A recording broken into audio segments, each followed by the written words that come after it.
This film is dedicated to all the craftsmen of Sindh, who over the centuries have contributed to the creation and perpetuation of a rich tradition, the making of Ajrak.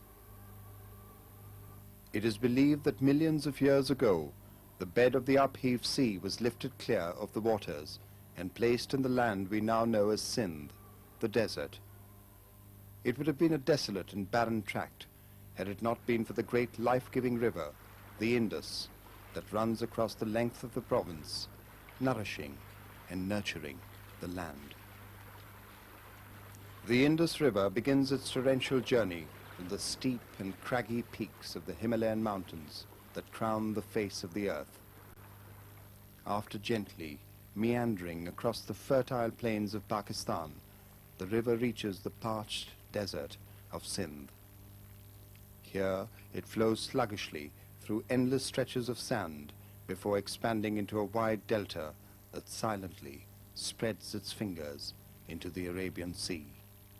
On the banks of the Indus River, the ancient Indus Valley civilization flourished, and from its banks were washed away chapters of history. Some of the earliest records of human settlements were unearthed here amidst the ruins of the ancient cities of Mohenjo-daro and Harappa. These twin cities of the Indus Valley civilization blossomed 25 centuries ago, before the time of Buddha. Discovered at Mohenjo-daro was a stone sculpture of a king priest wearing a patterned shawl on one shoulder. The Ajrak craftsmen in Sindh believe that the shawl is an Ajrak.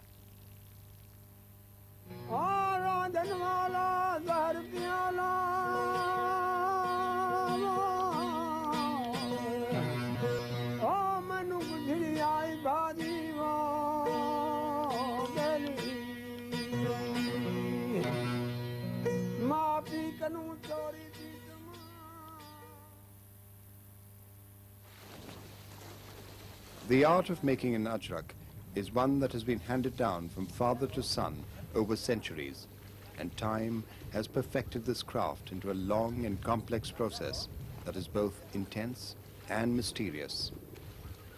At every stage of its creation, the craftsman draws upon the indigenous elements that are found in the desert of Sindh. The making of an Ajrak is like witnessing creation unfold itself.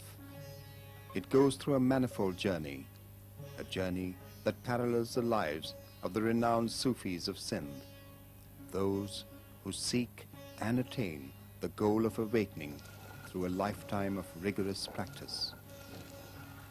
The small town of Matiari, which has the largest number of Ajrak workshops, was once a large Sufi center of learning. Shrines of saints, sparkling white domes, and minarets watchfully stand against the pale desert horizons and gently beckon to soul-weary travelers from faraway places to take refuge in their silent shades.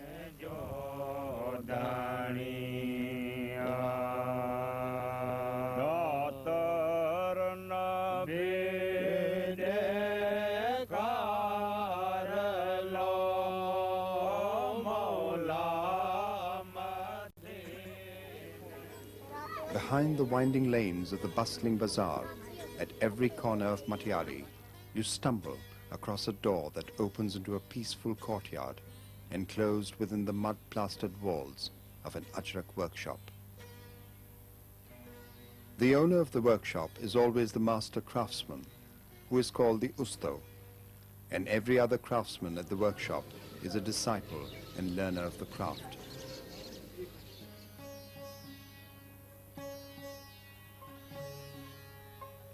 Shah Abdul Latif Bhitai was a mystic Sufi saint in the early 18th century. He was also the greatest thinker, scholar, and poet of Sindh. His shrine draws thousands of followers and devotees who travel to Bhitsha for miles across the country to pay homage to the poet saint. The fakirs of Bhitsha are devotees who recite Shah's verses at his shrine between sunset and sunrise. For the last 150 years, since the time of his death and reunion with God.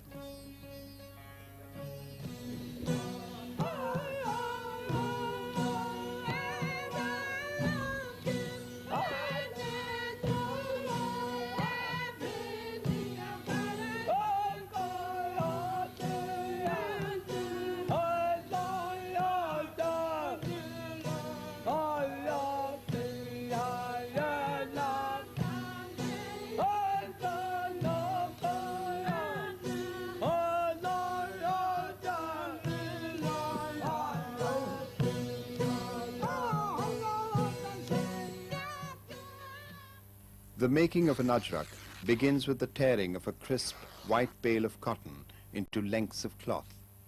Siddiq Urs of Matiari is the oldest living ajrak master craftsman in Sindh. His son, Muhammad Urs, now carries forward the family tradition of ajrak making.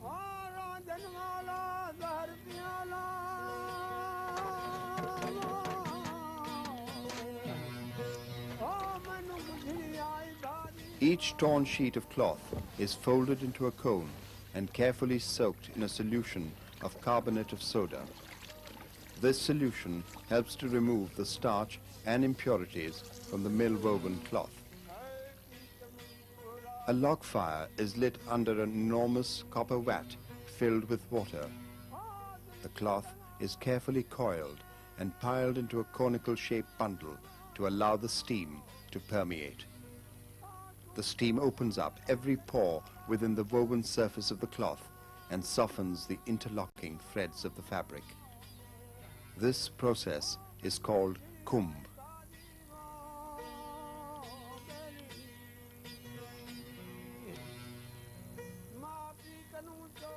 To retain the steam, the bundle is usually covered with a colorful geometric pattern cloth called rilli.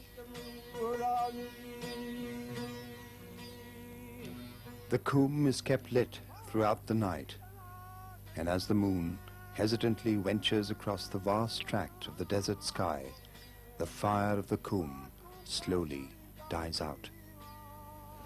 The smoldering embers flicker and pale as the morning sun washes away the darkness of the night. The kumb is removed, and the craftsman singes his fingers in the steam that pours out as each length of fabric is uncoiled.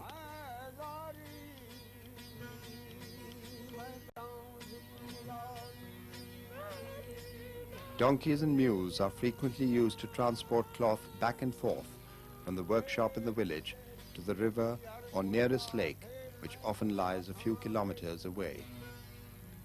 This journey is performed almost every day from all the workshops, as each ajrak is repeatedly and ritually washed at every stage of its creation. The cloth is spread out to be dried by the sun on one side and turned over for the other side to receive the heat. In the villages of Sindh, the camels play an important role. Rightly called ships of the desert, they are used for travel and transport. Each camel is a source of pride to its owner, and on special occasions, such as festivals, they are adorned with bells around their ankles, called ghungroos, and special jewelry around their necks, made from shells and beads. Camel dung, which is called gissi, is used in the preparation of ajrak. It softens the cotton fibers and enables it to receive color. This process is called sarj. Gissi is mixed with soda solution and oil extracted from the seeds of the Euryca sativa plant found in Sindh. Each individual ajrak is soaked in this mixture.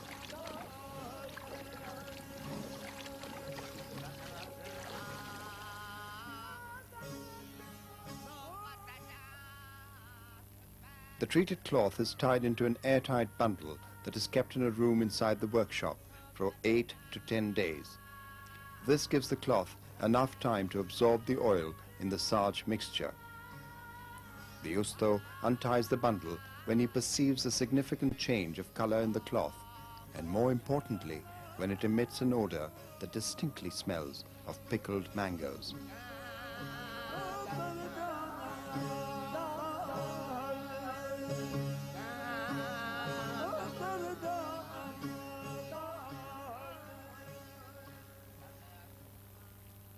The process of making Ajrak is carried out by men at the workshop, which is usually situated away from the home. The women participate from the home. She grinds galls of tamarisk, called sakun, on the chakki or grinding stone. The working of a chakki requires strength and patience, and the chakki is the source from which grain is ground to make flour for bread. Ground sakun seeds are used at the next stage of the process of making an ajrak. The sakun helps the cloth to receive the color from the dye. A mixture of castor oil and dried lemons that are crushed and cooked in molasses is added to ground sakun seeds. This mixture forms a dough that is divided into small balls. The sakun balls are dissolved in water and the cloth is then soaked in this solution. This treatment is called kasai. Kasai is a crucial stage in the preparation of the cloth, as sakun helps the cloth to readily absorb the red alizarin and the black ferrous sulfate in the dyeing process.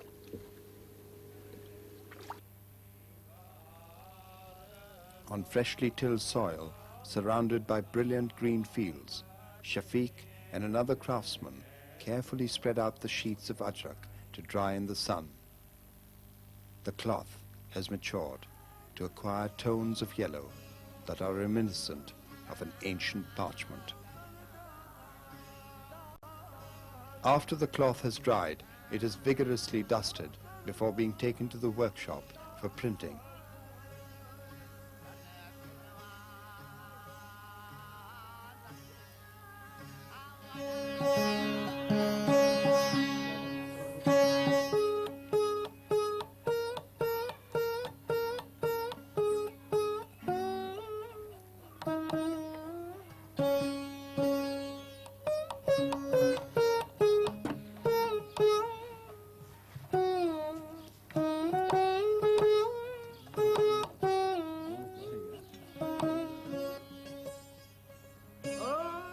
The pale morning rays of the sun hesitantly filter through the branches of the kikar trees and cut patterns of warmth to the icy air.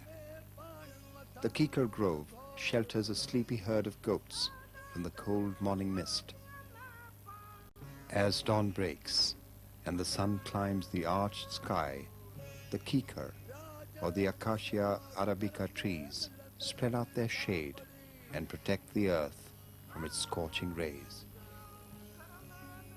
The por, or blocks used for printing ajraks, are made from old seasoned kikar wood. The wood is cut into the required size for blocks. Its surface is leveled with a saw.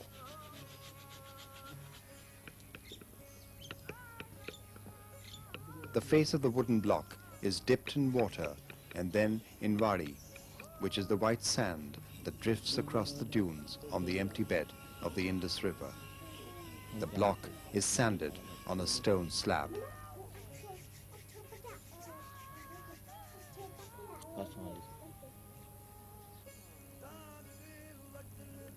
The carving of blocks for ajrak printing is a highly specialized skill, and it is now a rapidly dying art.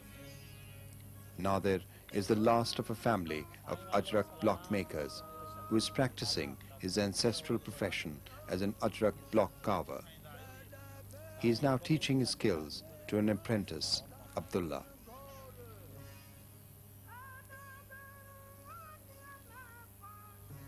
Each pattern is created with a single design unit that is symmetrically expanded into a complex pattern through a geometrical grid.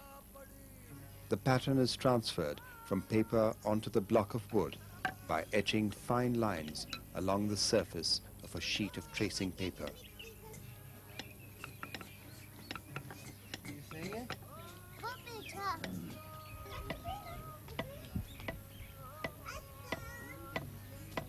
The intricate design is delicately carved out with the simplest of tools.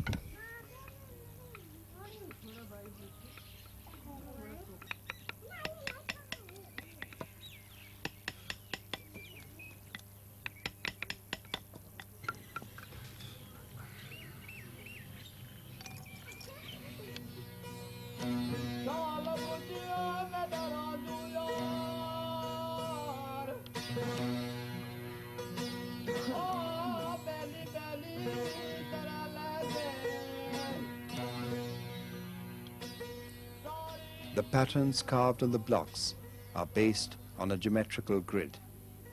They stem from the common repertoire of design patterns that are found in all traditional crafts, such as painted tiles, stone and wood carving, embroidery, and other textiles. The patterns are based upon the principles of balance and order.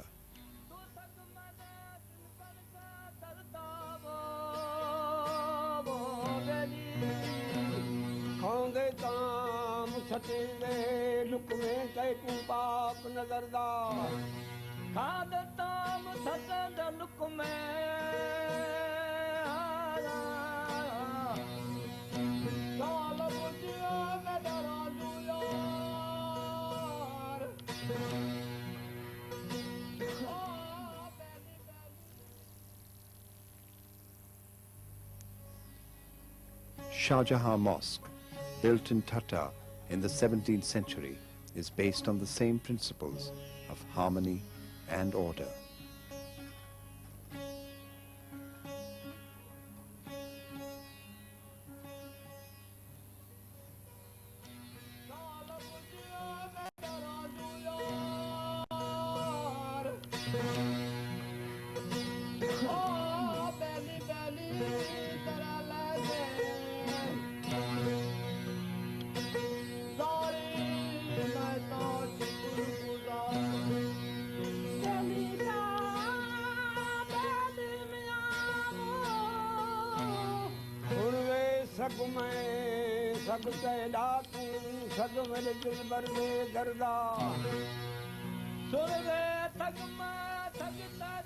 He has created man. He taught him power of expression. The sun and moon are made punctual, and the sky he has uplifted, and he has set the balance that you exceed not the balance, but observe it strictly, nor fall short thereof. Under a wavering pool of light that falls upon the corner of the table, the Ajrak printer works in a rhythmic trance to the sound of his hands beating upon the blocks. He leaves behind him a trail of patterns as his vision already grasps what lies beyond the next moment. The prepared fabric that was dried in the fields is ready to receive the first impression of the block. This pattern is an outline which will remain white on the completed Ajrak. It is printed with Kiryana, a resist paste that does not allow the cloth to absorb any dye.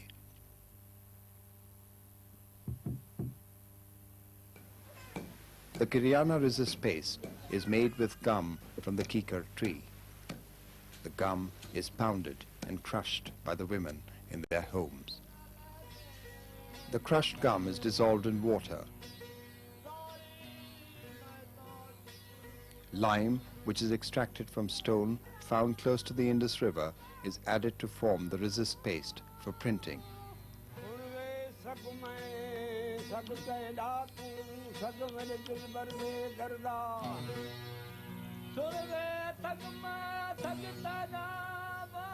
Anwar is the finest printer in Matiari. His passion for perfection in printing Ajrak is overshadowed by his passion for cockfighting, a popular sport in Sindh.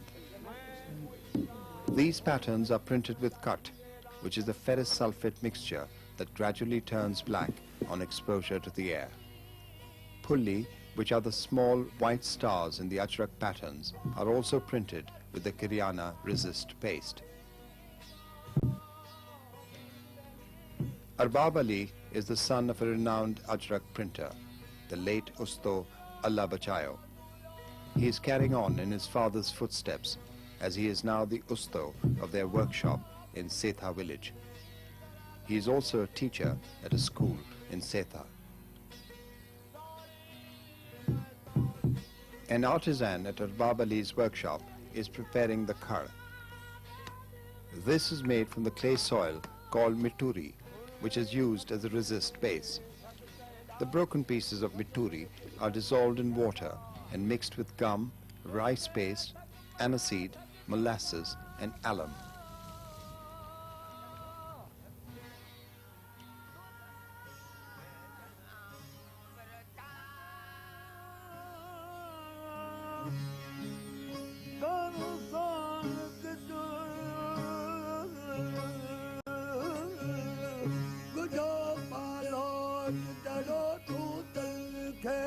Light streams into tiny windows and it filters through the air that is thickly laden with organic dust particles. Heaps of dried cow and buffalo dung are found scattered across the floor in between the printing tables. The khar mixture enables the cloth to receive red dye on those areas that are printed. At the same time, the khar mixture acts as a resist by preventing the same areas from turning blue when the cloth is dipped in the indigo dye. The master dyer, with his encrusted blue hands, gently lowers the cloth into the indigo vat and carefully pulls it out again in order to allow the printed cloth to breathe in oxygen from the air. The liquid dye, which is absorbed into every fiber that is untouched by the resist print, gradually deepens to reflect the color of the overarching sky. Water slides across the surface of the floating sheets of Ajrak as it mirrors the early morning sky. The cloth gradually sinks through the murky depths to rest on the riverbed. Each Ajrak is thrashed across the face of the river. This is the beginning of the rhythmic ritual, the dance between the craftsman and the water. The cloth is washed and beaten and scarred until it is as pure as the indigo river and the cloudless morning sky. Muhammad Siddiq is renowned as the finest master craftsman in Matiari, and he is respected by all the other ustos in Sindh. He is slowly passing down his ancestral knowledge to his son Shafiq, who will carry forward the family tradition for another generation.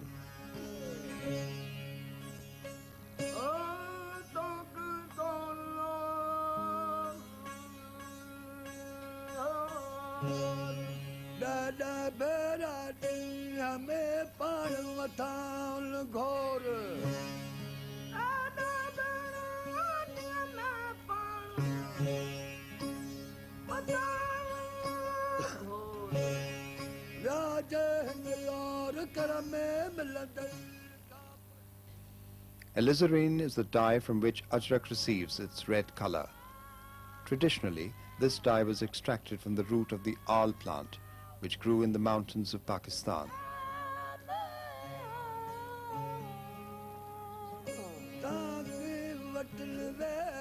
The Ajraks are immersed in the steaming liquid and are repeatedly lifted and dipped back in. This process continues for 2 hours, and the cloth gradually darkens in color to a deep shade of red.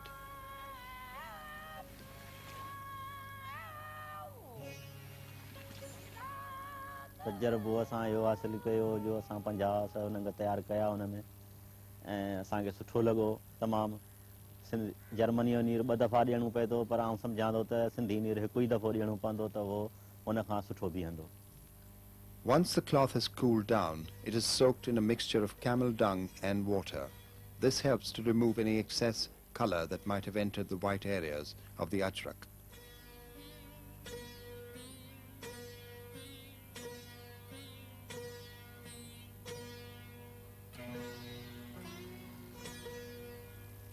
As dawn breaks across the desert sky and smoke rises from clusters of huts that lie beside fields of saffron marigolds, one catches glimpses of mud-plastered courtyards carpeted with fragrant rose petals laid out to dry in the morning sun. A crimson garland stretches across the banks of the Indus River. As the dyed Ajraks begin to dry, the artisan gracefully scoops water from the river and dampens the entire length of the cloth.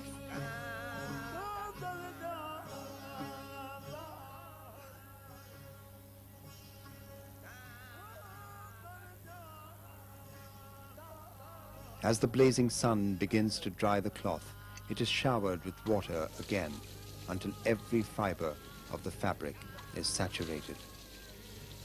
The alternate drenching and drying of the fabric is repeated on the other side of the cloth, and this process continues for 3 hours until the colors deepen to a rich, jewel-like intensity.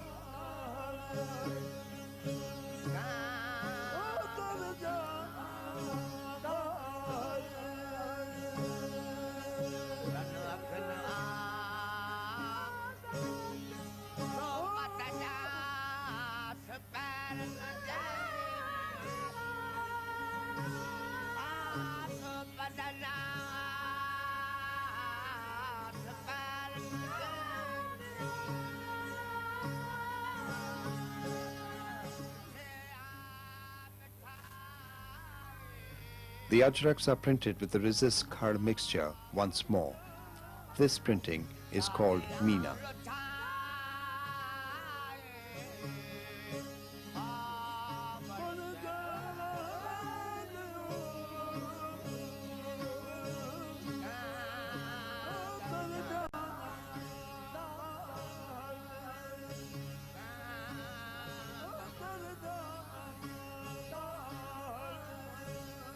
The dried cow and buffalo dung is sifted onto the wet printed areas. It immediately dries the cloth so that the craftsman can continue printing.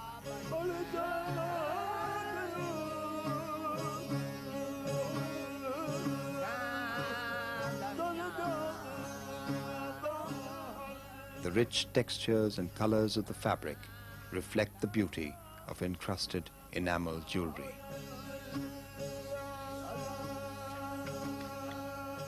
The Ajraks are dyed in indigo a second time.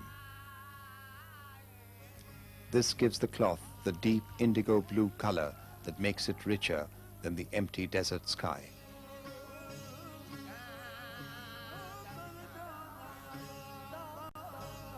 The dried cloth is rolled into a bundle that is carried to the river the next morning. With the final wash, all the residue dye is cleansed. Every movement of the washer follows a hypnotic rhythm, so that his arms and body move in a dance above the water as ripples flow out in concentric waves, and his breath becomes a pulse that follows the music of his pounding heart. The Ajrak is created. It emerges from the water and the soil. The Ajrak is folded while it is still damp.